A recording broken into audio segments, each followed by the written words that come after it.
1 second.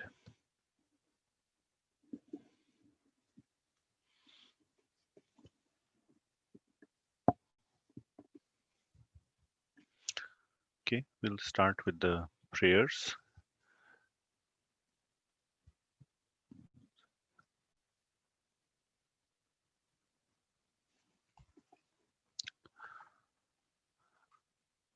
First, we'll start with Mangalacharan prayers, and then we'll start with invocation prayers of Srimad Bhagavatam. Om Ajnanatimirandhasya Jnananjanashalakaya Chakshurunmilitam Yena Tasmai Shri Gurave Namaha. Shri Chaitanya Manobhishtam Sthapitam Yena Bhutale Swayam Rupa Kadamahyam Dadati Swapadantikam. Vandeham Shri Guru Shri Yuta Padakamalam Shri Gurun Vaishnavamscha Shri Rupam Sagrajatam Sahagana Raghunathanvitam Tam Sajivam Sadvaitam Savadhutam Parijana Sahitam Krishna Chaitanya Devam Shri Radha Krishna Padan Sahagana Lalita Shri Vishakhanvitamscha Nama Om Vishnupadaya Krishna Prishtaya Bhutale Srimati Bhaktivedanta Swami Niti Namini Namaste Saraswati Devi Gauravani Pracharine Nirvishesha Shunyavadi Paschatya Deshatarine He Krishna Karuna Sindhu Dinabandhu Jagatpate Gopesha Gopika Kanta Radha Kanta Namostute तप्त कांचन गौरांगी राधे वृंदावनेश्वरी वृषभानुसुते देवी प्रणमामि हरिप्रिये वाञ्छकल्पतरुभ्यश्च कृपा सिन्धुभ्य एव च पतितानां पावनेभ्यो वैष्णवेभ्यो नमो नमः जय श्री कृष्ण चैतन्य प्रभु नित्यानंद श्री अद्वैत गदाधर श्रीवासादि गौर भक्त वृंद हरे Krishna Krishna Krishna Hare Hare Hare Rama Ram Ram Hare Hare Srila Prabhupada ki jai. So today we will be continuing with our reading of Srimad Bhagavatam in a sequential manner.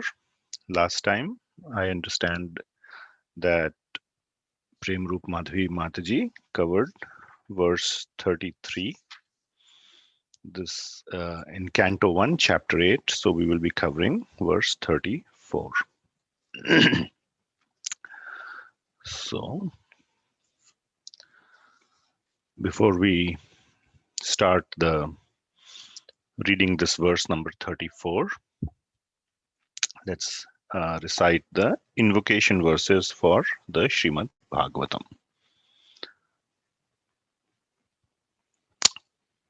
Narayanam namaskrityam naram chaiva narottamam devim saraswatim vyasam tato jayam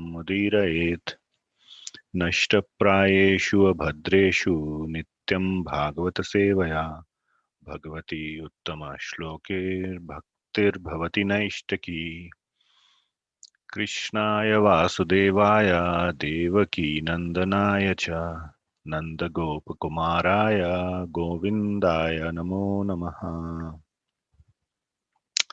These are the three invocation verses that we usually recite before reading from Srimad Bhagavatam. The first verse is offering glories and seeking blessings from the four personalities, Narayanam, Namaskrityam, Naram Chaiva, Narottamam. So the Narayana Rishis.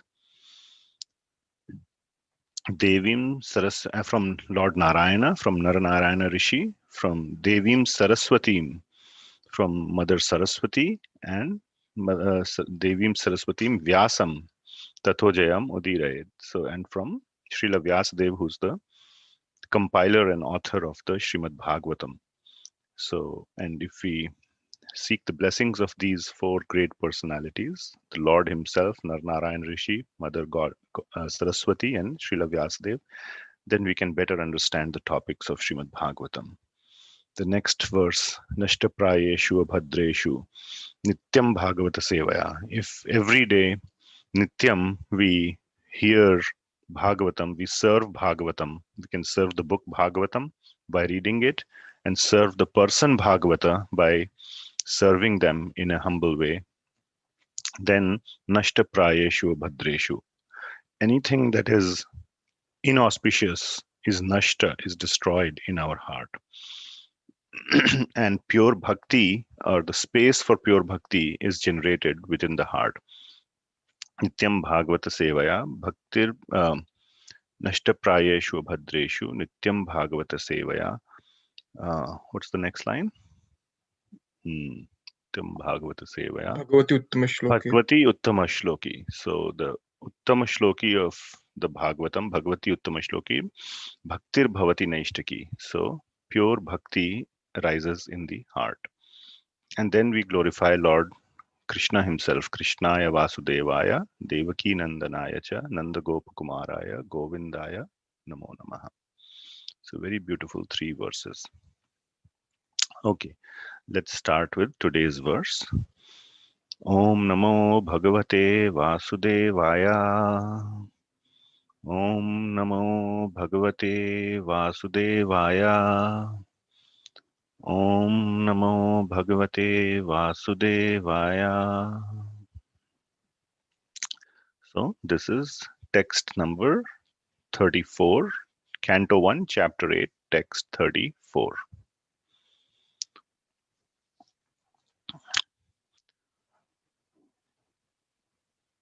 Okay.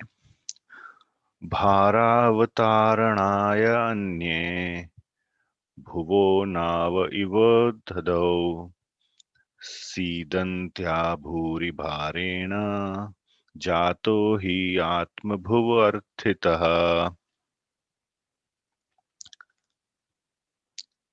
I'll repeat a couple of times and then maybe other devotees can repeat. Bharavataranaय अन्ये भुवो नाव इवो दधौ सीदन्त्या भूरि भारेण जातो हि आत्मभुवर्थितः. भारावतारणाय अन्ये भुवो नावैवो दधौ सीदन्त्या भूरि भारेण जातो हि आत्मभुवर्थितः. Would anybody like to repeat? Bharavataranaye bhuvo navivo dadhau Siddhantya bhuri bharena jato yatma bhuvartitaha. Thank you so much, Prabhuji. Bara avataran nayanye bhuvo nava vibhutatav Siddhantya bhuri bharena jato hi atma bhuvatitaha. Thank you, Prabhuji. Hare Krishna. Thank you, Mataji. भारावतारणायन्ये भुवो नैव इव दधौ सिद्ध्यन्त भूरि भारेण जातो हि आत्मा भुवर्तितः. Thank you, Mataji. Okay.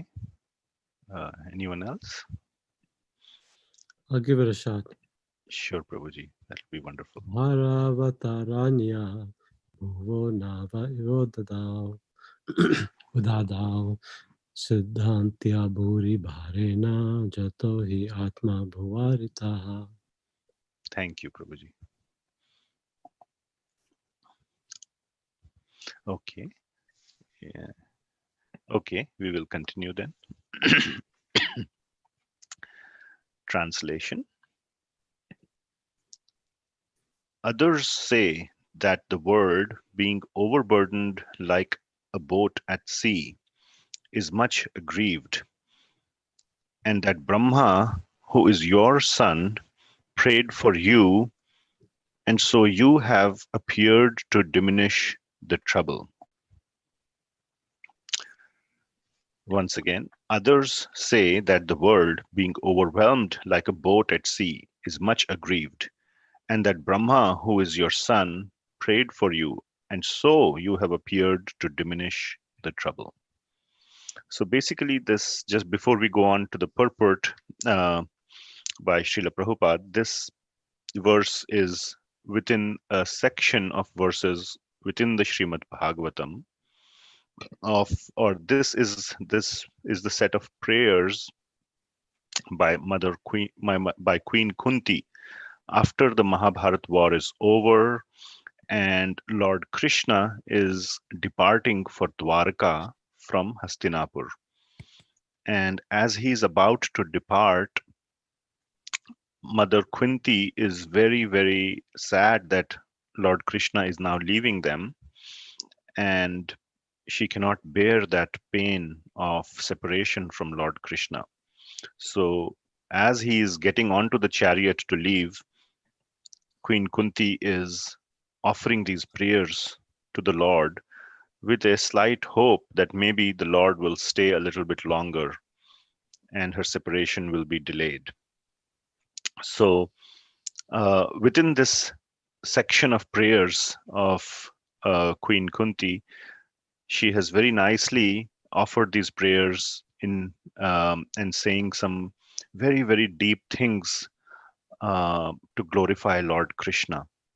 So within this set of prayers, there is this set of verses from 32 to 36. So that is 5 verses where she is saying why the Lord appears in this world. And the first 3 verses, 32, 33, and 34, she's saying these are some of the opinions. All these reasons are true, but these are some of the secondary reasons. Now, she doesn't say use the word secondary, but she says some people say that the Lord appeared for this reason or that reason or that reason. So this is one of the third reasons among those reasons, those sort of secondary reasons. But the next 2 verses, 35 and 36, are very, very beautiful. And whoever is going to cover them in the future weeks is going to be, I think, blessed by in the preparation task, because they reveal the real reason. Queen Kunti said those are not the real reasons. The real reason for the appearance of the Lord is something completely different. So we will get there. I don't want to steal the thunder from the future 2 weeks, 35 and 36. But in this verse number 34, she is saying that one of the reasons that others say, that's why it starts with others say that the world being overburdened like a boat at sea. Anye, that's the Sanskrit word. Bhara avataranaya anye. So others say that one of the reasons is to lighten the burden of this world. And that is why Lord Krishna appeared. So that is the section in which we are. And the reason given here is that the Lord appeared to lighten the bhara avataranaya. So to reduce the burden, bhara, burden means bhara, avataranaya, to that's why he has appeared. That's what others say. And whose bhara? Bhuvo. Bhuva means the earth or the world. So to reduce the burden of the world, and this burden is because of the demoniac activities that were going on at that time due to the atrocities of King Kamsa. And the world had become very heavy, bhuri bharena, so that it had become very heavy. And sidantya means very aggrieved. So it had become very heavy, and due to that, the world, the Lord appeared through the prayers of Lord Brahma. So let's read the word by word translation. I missed reading that earlier. So let's do that. Bhara avataranaya, just to reduce the burden to the world. Anye, others. Bhuva, of the world. Nava, boat. Iva, like. Udadhau, on the sea. Sidantya, aggrieved. Bhuri, extremely. Bharena, by the burden. Jata, you were born. He, certainly. Atma Bhuva, by Brahma. Arthitaha, being prayed for. So, Lord Brahmaji prayed for the appearance of Lord Krishna or Lord Vishnu, and then he appeared on this in this world. So now, with that background, let's read the purport. So, purport by His Divine Grace Abhay Charnarvind Bhaktivedanta Swami Srila Prabhupada ki jai. Brahma, or the first living being born just after the creation, is the direct son of Narayana. Narayana, as Garbhodakshayi Vishnu, first of all entered the material universe. Without spiritual contact, matter cannot create. This principle was followed from the very beginning of creation. The Supreme Spirit entered the universe, and the first living being, Brahma, was born on a lotus flower grown out of the transcendental abdomen of Vishnu. Vishnu is therefore known as Padma Nabha.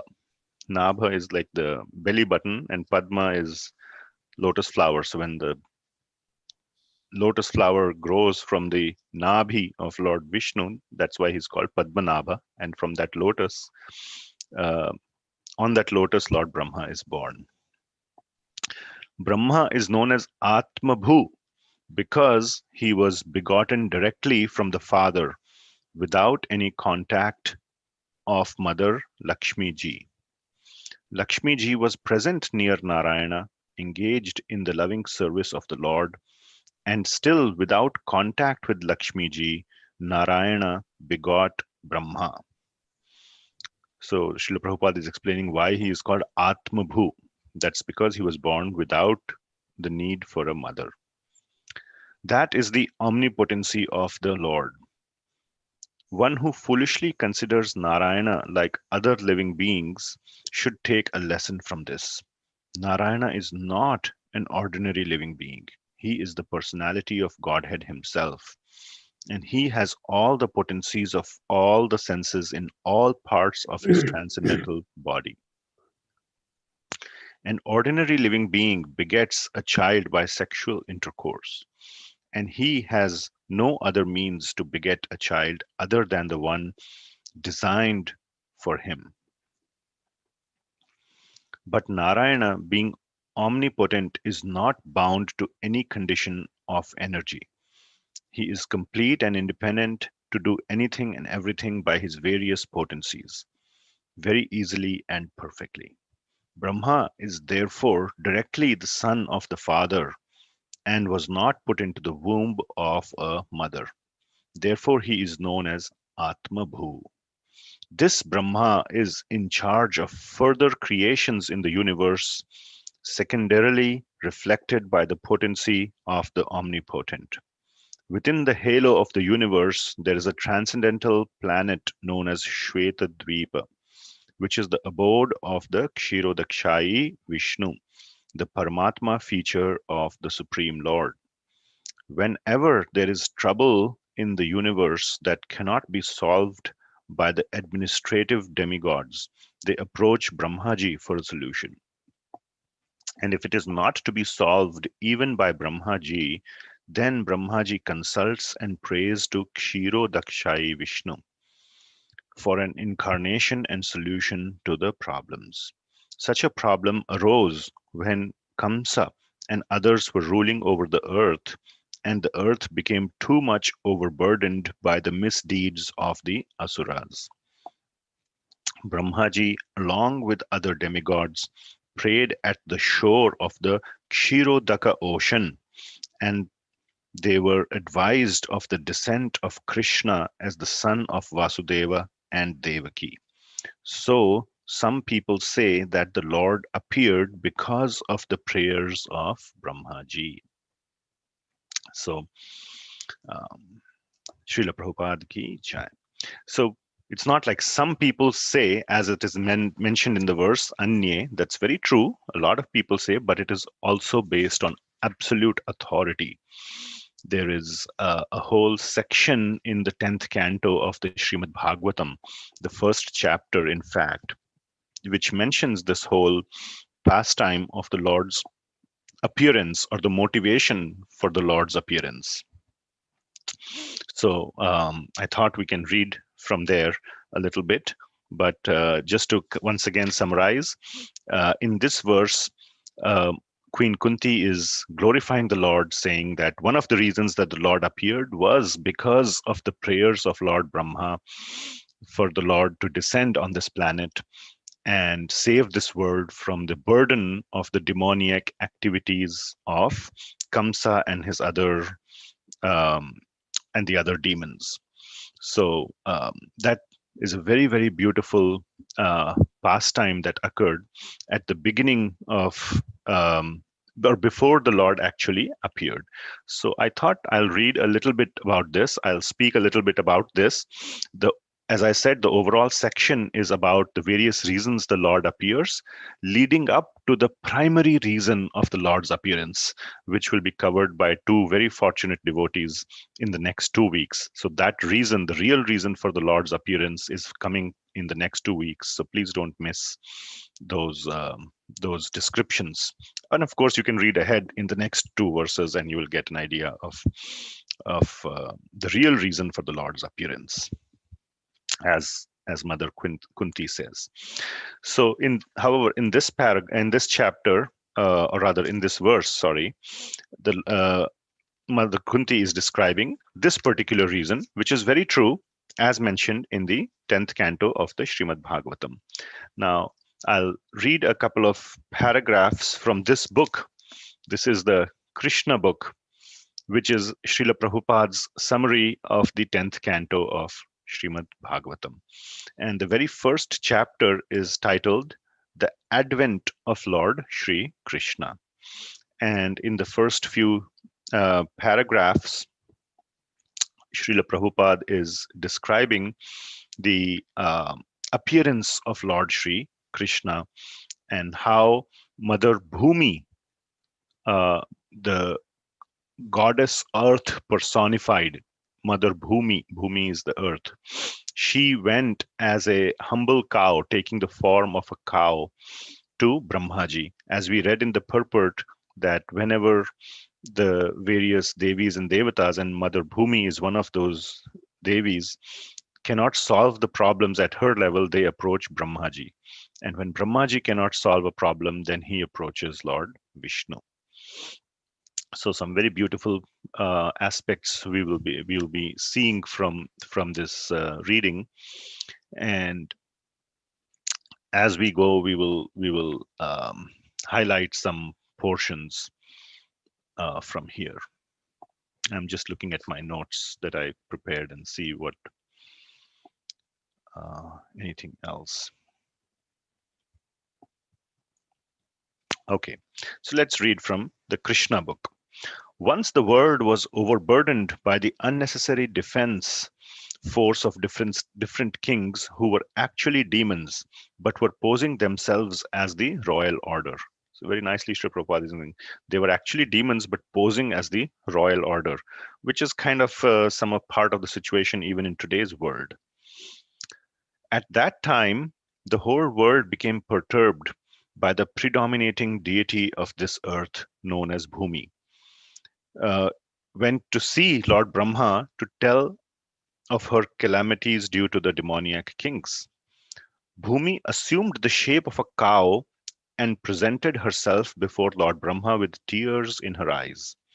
She was bereaved and was weeping just to invoke the Lord's compassion. She related the calamitous position of the earth, and after hearing this, Lord Brahma became much aggrieved and he at once started for the ocean of milk where the Lord resides. So this is the um, Kshirodaka ocean on the Shvetadvip planet. So as was mentioned by Srila Prabhupada in the purport, the Kshirodakshayi Vishnu resides on a planet within the material universe known as Shvetadvip, and that's where the Lord is. That's an ocean of milk, and Lord Brahma is going to go there.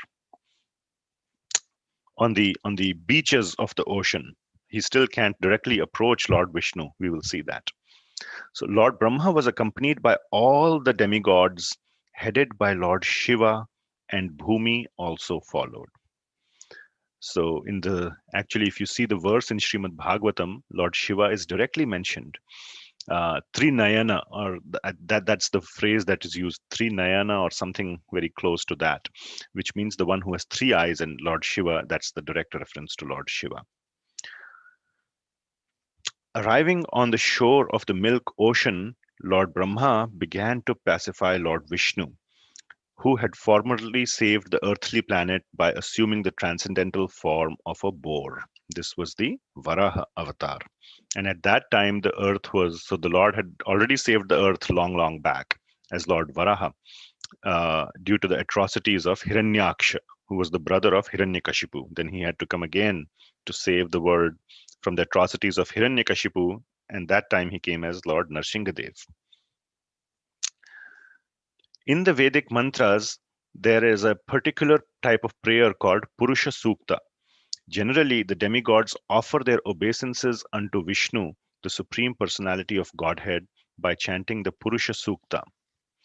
It is understood herein that the predominating deity of every planet can see the Supreme Lord of this universe, Brahma, whenever there is some disturbance on this planet. So Lord Brahma is just a Supreme Lord of this universe, not of the entire creation. So that must be carefully noted.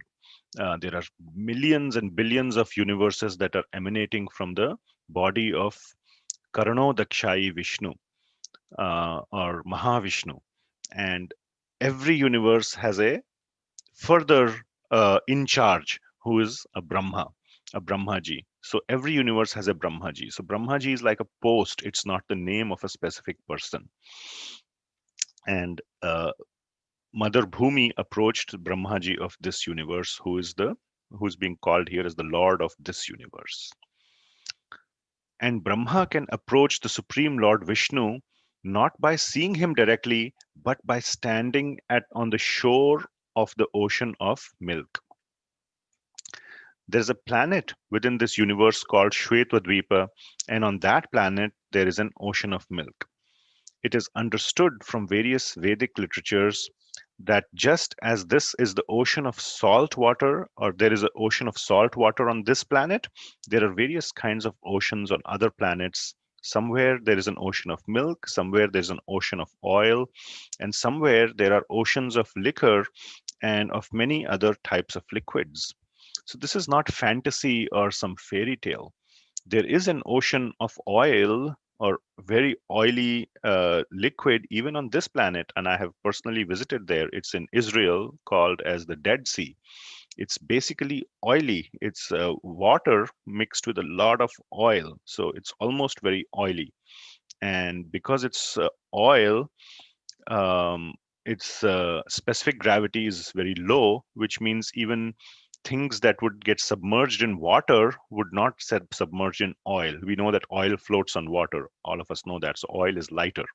So, I had even went and, taken a dip in the Dead Sea, and I was floating without needing any kind of swimming and all that. So there is an ocean of oil even on this planet. So this is not something to be taken as a fantasy that it's possible to have an ocean of milk on some other planet. The Purusha Sukta is the standard prayer which the demigods recite to appease the Supreme Personality of Godhead, Kshiro Dakshai Vishnu. So Kshiro Dakshai is the Vishnu who is residing in the Kshirodaka ocean. Garbhodakshayi Vishnu is the one who is residing in the Garbhodaka ocean, and Karanodakshayi Vishnu who is residing in the Karnodaka ocean. So that's how the names come. Shayi means who is residing or who is lying down on that particular ocean. So he is the form of the Supreme Personality of Godhead through whom all the incarnations within this universe appear. After all the demigods offered the Purusha Sukta prayer to the Supreme Personality of Godhead, they apparently heard no response. Then Lord Brahma personally sat in meditation, and there was a message transmission from Lord Vishnu to Lord Brahma. So, this is very, very significant. This is one of the points I wanted to emphasize uh, in the discussion today, that Lord Vishnu did not appear directly in front of Lord Brahma. In fact, in the Srimad Bhagavatam, it is mentioned that he appeared in the meditation. Lord Brahma went into the Samadhi stage. He performed dhyana on Lord Vishnu and was completely in Samadhi. And the verse in the Bhagavatam says, Srimad Bhagavatam says, Samadho. When he was in this Samadhi stage, then he could communicate with Lord Vishnu, and he simply heard a transmission, one way transmission, which later he will narrate to the other demigods who were waiting at the ocean. So the important part is that Lord Vishnu did not still appear physically, or Lord Brahma did not get a direct audience with Lord Vishnu. He appeared as the sound form to Lord Brahma, who was in his samadhi. So, therefore, Acharyas mention that when Lord Krishna appears on this earth for the pleasure of his devotees, etc., and for performing pastimes, that is his act of extraordinary, extreme mercy on all of us that is not available even to Lord Brahma based on his wish. So, here, Lord Brahma went to get a problem solved because there was a problem in the universe that was going on. And the Lord, at that point, just gave the solution to Lord Brahma through sound, did not appear. So, the appearance of the Lord and to get an audience of the Lord is or purely occurs by Lord's own mercy and by his own will, as we see in Bhagavad Gita uh, 4.6. Lord says, Atma Mayaya, Sambhavami Atma Mayaya, that I appear.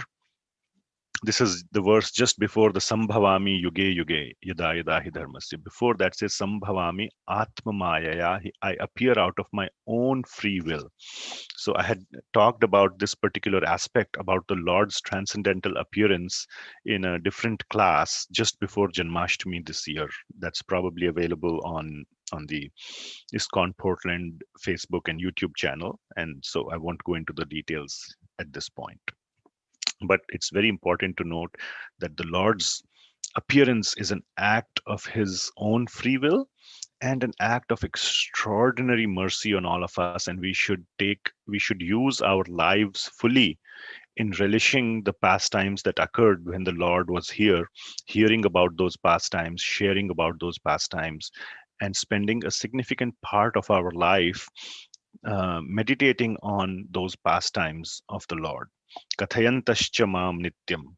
So by engaging in the katha of Lord Krishna as much as possible in our life. So that's one of the points I wanted to mention. Okay, we'll continue reading from the Krishna book. I forgot where I left. That's not good. Anyway, I'll start reading from this paragraph. After all the demigods, I read that Brahma. Okay, yeah.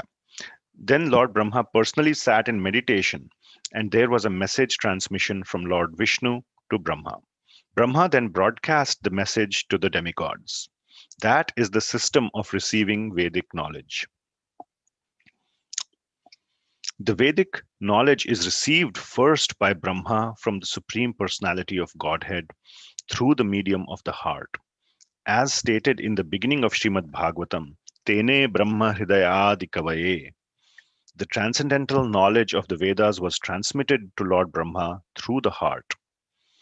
Here also, in the same way, only Brahma could understand the message transmitted by Lord Vishnu, and he broadcasted it to the demigods for their immediate action. The message was this. So now Brahmaji is describing the message. The Supreme Personality of Godhead would appear on the earth very soon, along with his supreme powerful potencies, and as long as he remained on the planet Earth to execute his mission of annihilating the demons and establishing the devotees, um, paritranaya sadhunam and vinashaya cha dushkritam. That is, annihilating the demons is vinashaya cha dushkritam, and establishing the devotees is paritranaya sadhunam.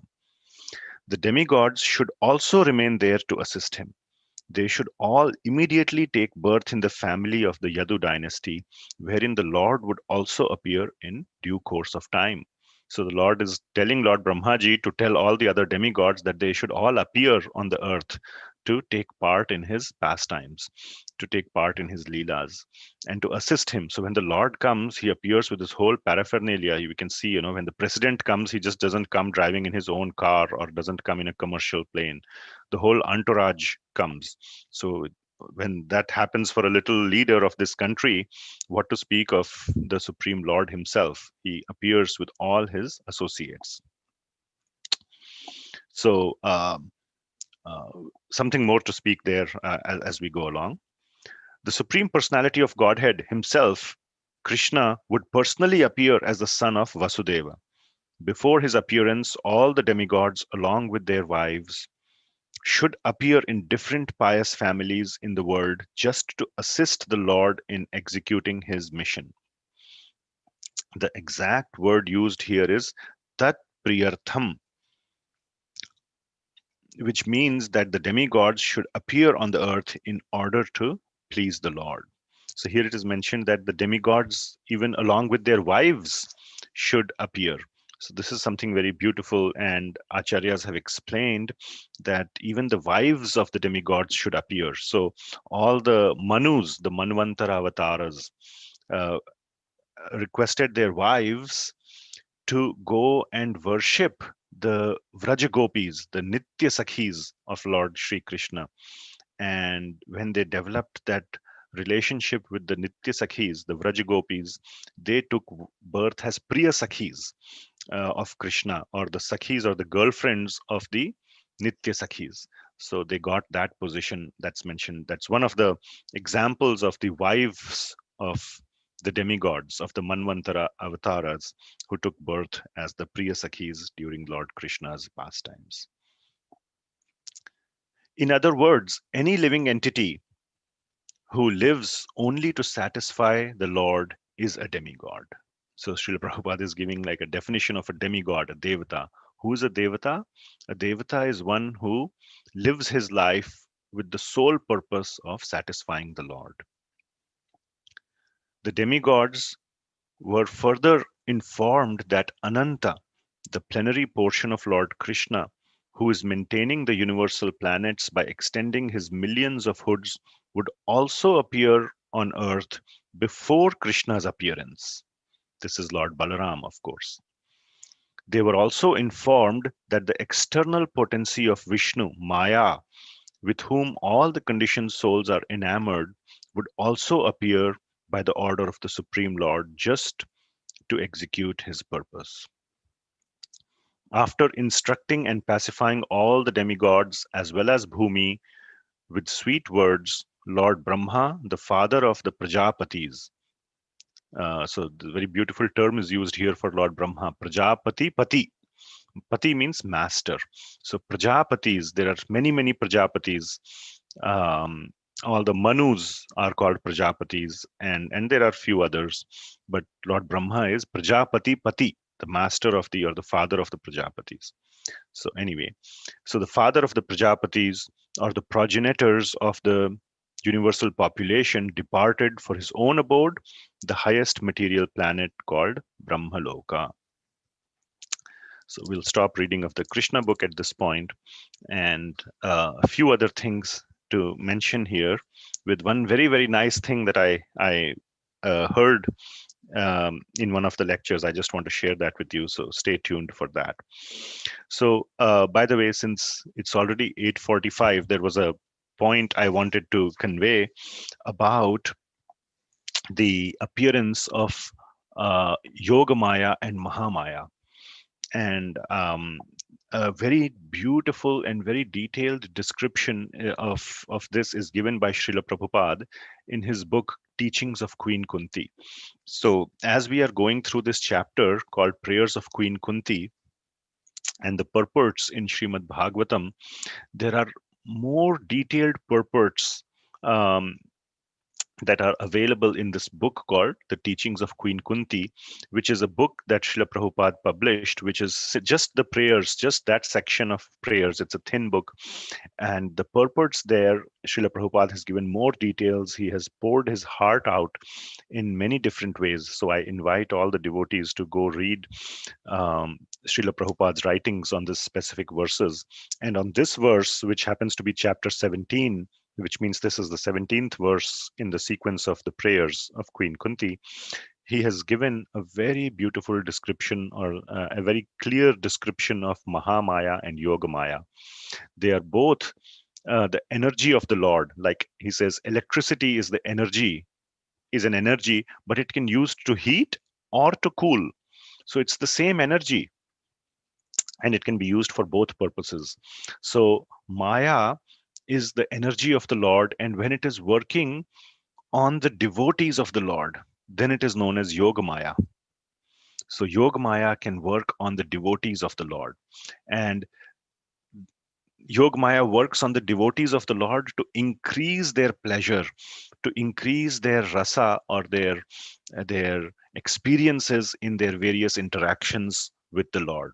So Yogamaya is assisting the sweetness of the relationship between the Lord and his devotees. So that is the purpose of Yogamaya. Mahamaya, on the other side, works on the people who want to be away from Krishna, who are not devotees of Krishna. And her job is to help them in whatever way they want to be away from Krishna. So if they have a desire to be away from Krishna, Mahamaya says, okay, here are very nice things to keep you busy so that you will never be able to think of Krishna. So she arranges all their sense gratification and everything to keep them away from Krishna. So because living entities can only desire, they think we can do a lot of sense gratification. They can't do that without the Lord allowing it and enabling it and supporting it to occur. And so we think we can do it on our own. Even the Lord is helping them to do their own sense gratification. So the Lord is helping them to stay away from Him. And that potency, that energy that is of the Lord that is enabling that is called Mahamaya, which we generally call as Maya. I'm in Maya. I'm not in Krishna consciousness. I'm in Maya. That's sort of the general wordings or language used. That is referring to Mahamaya. But a much more wonderful and detailed description is provided by Srila Prabhupada in that purport in the book Teachings of Queen Kunti. I invite all of you to read that. Last point I just wanted to mention is about heaviness. That's another part that Srila Prabhupada mentions in his book Teachings of Queen Kunti. And this was very beautiful, that something, when it becomes troubled, becomes heavy. When something is light, it means it is relieved from trouble. And he gives some very, very touching, very wonderful examples. And here, of course, the reference is to the fact that the earth became heavy when it was troubled due to the atrocities of the demoniac kings. So the Lord had come to unburden it, to make it light. So one of the example was that when a child is living, then the father can carry around the child simply with one finger, by holding one finger, because the child is alive. The father holds the finger and the child follows. So the father has to put no effort into carrying the child when the child is alive. But if the child is dead, then it becomes very heavy. The father has to carry the child in his both hands and is very, very heavy. And of course, the burden of a dead child is anyway very heavy for a father to carry. So that was one very touching example that Srila Prabhupada gave. Only he could have come up with these kind of examples. I'm just in awe of how deeply Srila Prabhupada thinks and meditates when he writes his purports. Another thing that he wrote is that the soul, when it is entangled with material things, with material desires, with material elements, then it is burdened by the karma that is accumulated by the three modes, and it has become very heavy. And therefore, due to that heaviness, it cannot go up into the spiritual world. But when the soul becomes free from all these entanglements, then it becomes so light that in an instant it can rise up and go back to the spiritual world, to Vaikuntha. So, in the same way, when the earth was burdened with all the atrocities of the demoniac kings, it became heavy. Bharena, bhuvi bharena. That's what we read in the verse today. And that's why it became so heavy. And Lord Krishna had come to unburden it. So these are some of the points that I wanted to convey in this in the reading of this particular text on the appearance of Lord Krishna, with the reason being that the earth got burdened, and Lord Brahma subsequently prayed to Lord Vishnu, who was on the Kshirodaka ocean, the Kshirodakshayi Vishnu, and he promised Lord Brahma that very soon he would appear as the son of Vasudev. Now, here's the sort of the one thing that I was reading or hearing and reading both, and it was so beautiful that I wanted to share with all of you. So here's a question. It's a question to think about for every devotee. So in the 9th canto of Srimad Bhagavatam, there is a different pastime that is mentioned. And this is the pastime of King Raivata. His another name is King Kakudmi. And he had a daughter called Revati. So he wanted to find a suitable husband for his daughter Revati. And he had some options of potential grooms in mind, but he was not able to make up his mind who would be the best. So he goes to Lord Brahma and with his daughter, and to get some opinion as to who would be a suitable bridegroom to marry for giving his daughter in marriage to that person. And so he goes to Lord Brahma, so goes to his planet, and then what happens is that Lord Brahma is watching a concert by Gandharvas, by some Gandharvas. Their specific names were Haha and Huhu. And it was about 20 minutes. And this 20 minutes is a calculation that I did at my end based on my various other readings of the time scales. And I can, share that with anyone offline if they want. But based on my calculations, it appears that it was about 20 minutes of time that Lord Brahmaji was watching this concert by the Gandharvas, and King Raivata, who's the father of Revati, were waiting, and they were polite and due to etiquette, did not want to disturb Lord Brahmaji from in the middle of his concert. So when the concert was over after 20 minutes, then Lord Brahmaji came out and met King Raivata, and King Raivata expressed to him his concern or his question as to who would be a suitable person to give my daughter's hand in marriage to. And then Lord Brahma asked him, so, okay, how long have you been waiting here? So he said, I'm making this up, 20 minutes. And Lord Brahma started laughing, saying, oh, while I have been watching the concert and you have been waiting, 27 Chatur Yugas on the Earth planet have passed away. 27 Chatur Yugas. Each Chatur Yuga is a series of 4 yugas: the Satyuga, Treta Yuga, Dwapar Yuga, and Kali Yuga. So that is forms one Chatur Yuga, and the total time of one Chatur Yuga is 4.3 million Earth years. So if you multiply that by 27, that comes to some number almost 100 plus million years or something. Have passed on the Earth planet, and whoever you were thinking of as bridegrooms, etc., have all died. Their descendants have died. Even their history is not available. They have become so ancient that their history is also lost. So all those potential bridegrooms that you had in mind are no longer options.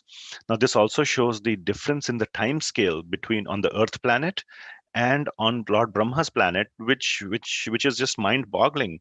And even, you know, and now through modern science, we see some reality in this, that time travels or time passes at different rates at different places, depending on, today's theory says, depending on gravity.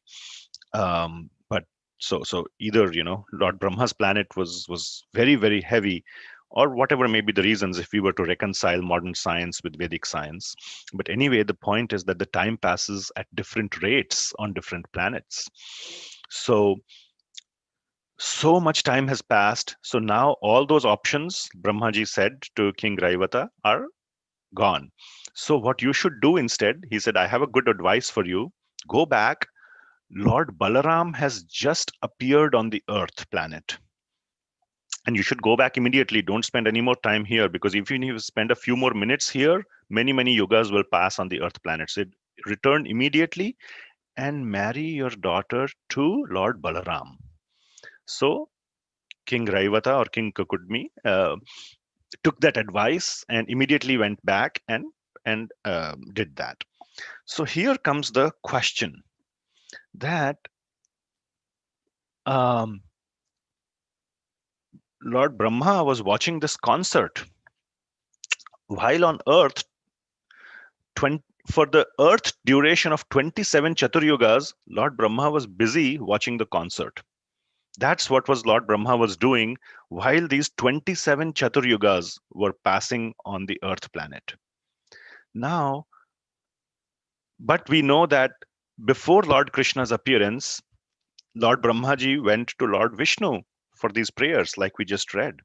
So there is an apparent contradiction now. Do you see the contradiction? So whether Lord Brahmaji was watching the concert, or was he going and attending to Bhumi Devi, listening to her prayers, taking all the demigods to the Kshirodakshai ocean and praying to Lord Vishnu, the Purusha Sukta prayers and all that? Which account is true? There seems to be an apparent contradiction in these two accounts. So that is the question. Any devotees have any thoughts?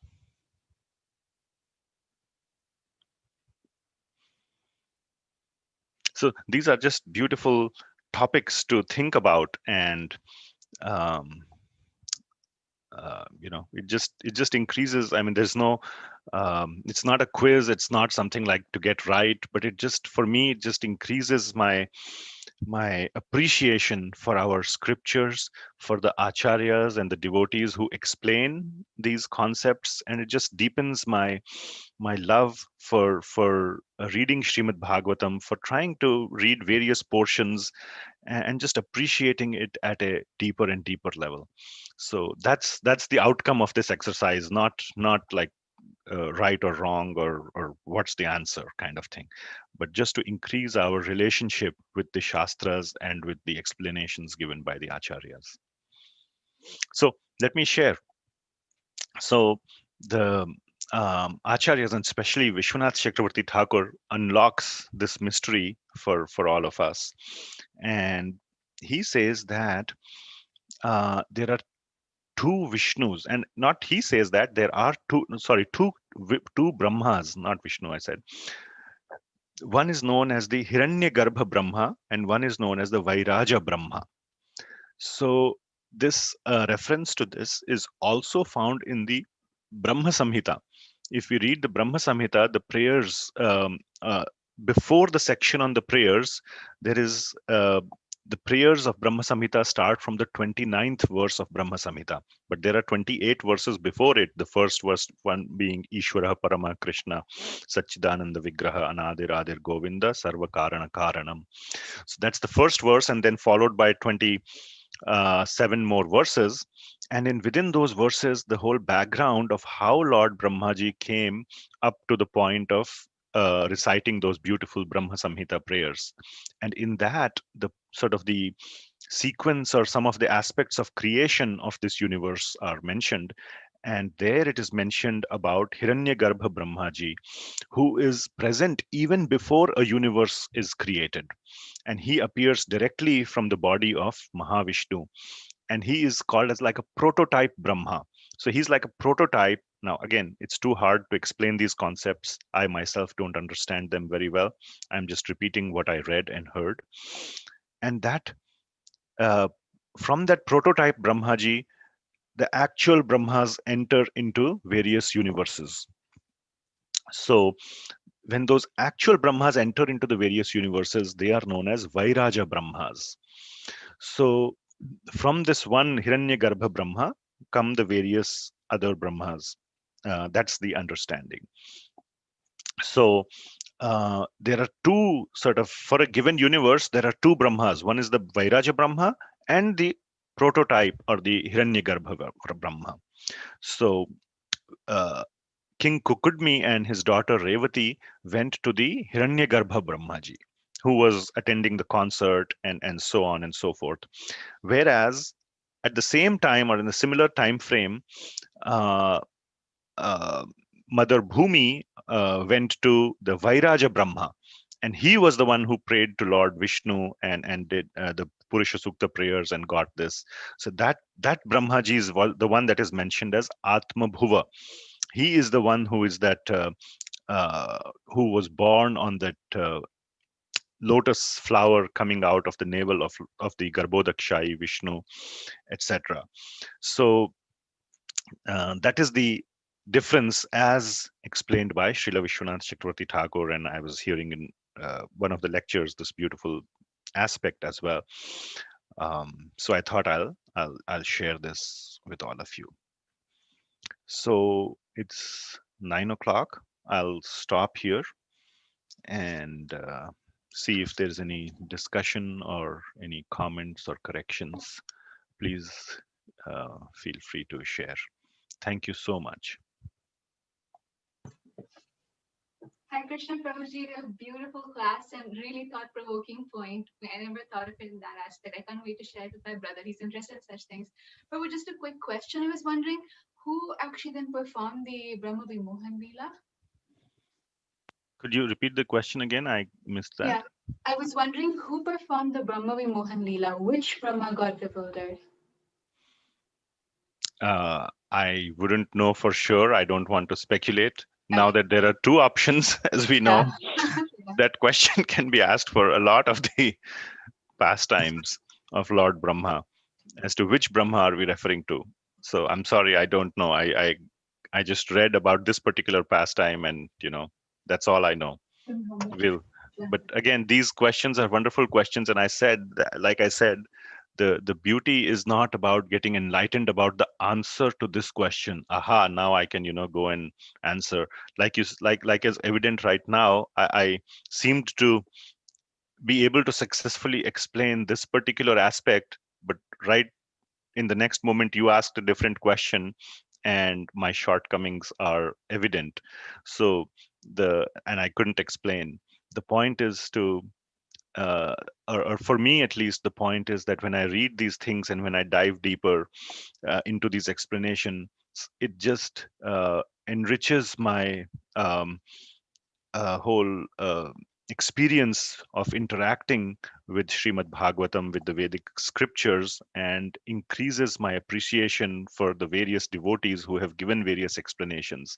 And I just feel so much gratitude to all of them for presenting this wonderful literature to us so that we can remain absorbed in various ways in the thoughts of the Lord. So this is a great question, and devotees should take it up. Okay, I'm going to try and find out and go and read here and there and try to connect the dots, and whether you get an answer or not is not important. The process of trying to find the answer is what is more important. So great question, and I wish devotees take it up as spending some time, few hours, and trying to find the answers through the writings of previous bona fide acharyas. Yeah, thank you, Prabhu. Thank you so much. But I don't have a question, just a clarification. So the Hiranyagarbha you mentioned is one for the entire such of universes from Mahavishnu, or was it from the prototype was from Garbhodaksha Vishnu or Mahavishnu? Mahavishnu. That is clearly mentioned if you go read the 15th verse of Brahma Samhita. Some more details have been provided there by Srila Bhakti Siddhanta Maharaj, who wrote the purports there. So Raibata Manu could go outside the material universe to Mahavishnu? So it is also mentioned, no, so the prototype, now this is all complex and great questions as well, but the Hiranyagarbha Brahmaji is present in Satyaloka, whereas the Vairaja Brahmaji is present on the Mount Meru. So apparently these are two different positions where they are present, and Satyaloka is within this material universe. So now the question would be, if he's the prototype Brahmaji. Now this is a word that I have heard by another wonderful senior devotee, prototype Brahma. I don't think Srila Bhakti Siddhanta Maharaj used that word, but another very bona fide senior devotee used this word. So anyway, one could ask, how is he present in this universe's Satyaloka? I don't know the answer to that. Maybe that Brahmaji is present in all the Satyalokas, but that would be my speculation. But what is mentioned for sure is that he is present in the Satyaloka planet, whereas the Vairaja Brahmaji is present on Mount Meru. Okay. Yeah, thank you, Prabhu. It's really intriguing, really exciting too. But at least that point of how whether Brahmaji was in the concert for such a long time, so how could he have attending to Mother Bhumi, and all was like, what's going on, and it's not like they're two disconnected. One is in Canto 1, Canto 10, and one is in Canto 9. This episode of King Kukudmi and Revati is in 9th Canto, 3rd chapter. Yeah, okay. So you can read that. So hey, is Canto 9 in contradiction with Canto 10? What's going on? No, that's not the case. So people some unscrupulous people like Srila Prabhupada would say, would make it appear like that. Oh, this is all mumbo jumbo and not to be believed in.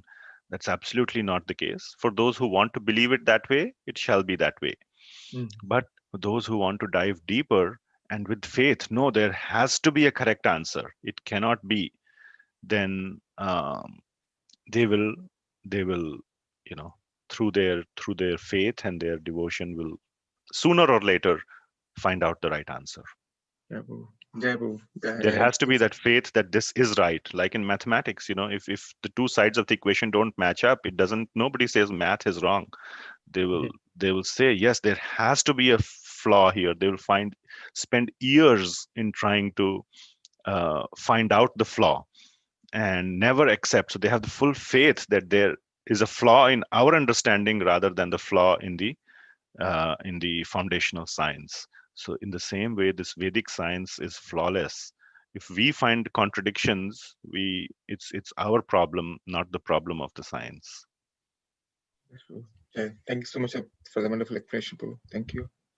And thank you for the beautiful class, as usual. No surprises. All glories to Srila Prabhupada and wonderful devotees. Okay. If nothing else, anything else? Okay. So we'll end here. Thank you so much for your audience and for your encouraging words. And thank you for the opportunity to do this reading. I just enjoy this very much. this process of reading and understanding various topics. So all glories to Srila Prabhupada for providing us this wonderful base of knowledge based on which we can try to hope to make some little spiritual progress. Thank you so much. Srila Prabhupada ki jai. Shri Nitai Sachidanand Dev Bhagwan ki jai. Parama Karuna Das Prabhu ki jai. For speaking so nicely. I really like the reading of the Krishna book. It's so wonderful. There's so many lessons from the past life of Devas approaching and Brahmaji approaching the Lord. Seemingly simple, but full of a lot of nice realizations and those explanations by Srila Prabhupada. Thank you for taking us into the Krishna book. It's an amazing book, and how yes, it describes the pastimes of Lord Krishna, but Srila Prabhupada draws from Bhagavad Gita so many times inside Krishna book, and you start seeing verses in very new, wonderful ways. And also for the explanation of how, with the presence of the soul and the Lord, that gravity is defied, etc. And about the two different types of Maya. That's really wonderful. So thank you for all those sidebars, but yet coming back to the main point here.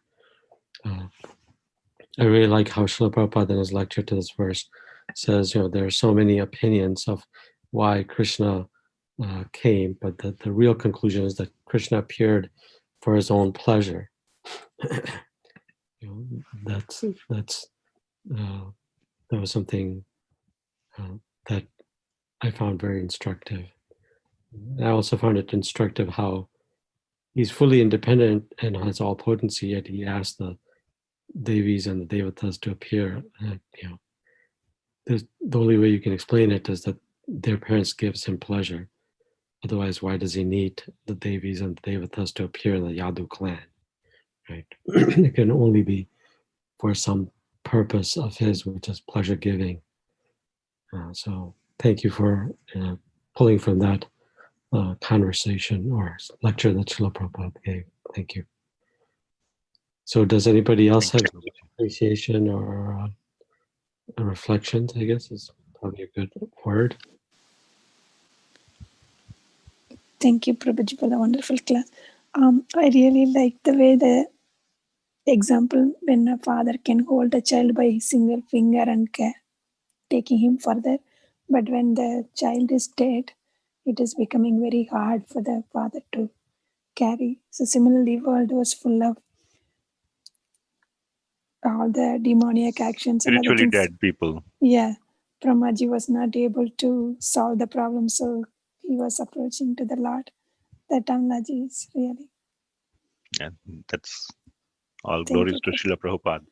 Thank you, Prabhuji. Hare Krishna. Thank you so much, Mataji.